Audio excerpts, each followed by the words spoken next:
ચોટીલાના માંડવવન સુધી દીપડાનો આતંક. માંડવવનમાં દીપડાના આટફેરાનો video viral. One વિભાગે પણ કરી પુષ્ટિ.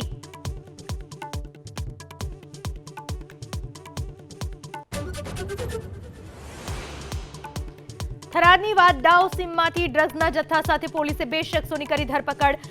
12.99 લાખનો મુદ્દામાલ જપ્ત. વધુ તપાસ શરૂ.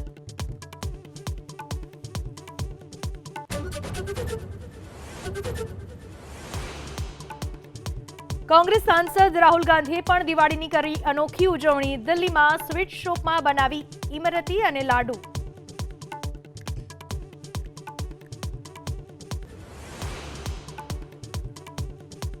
રશિયા પાસેથી તેલ ખરીદવા પર ડોનાલ્ડ ટ્રમ્પની ધમકી. રશિયા પાસેથી તેલ ખરીદવાનું યથાવત રહેશે તો લગાવાશે ભારે ટેરિફ. ભારતે ટ્રમ્પના દાવાને નકાર્યો.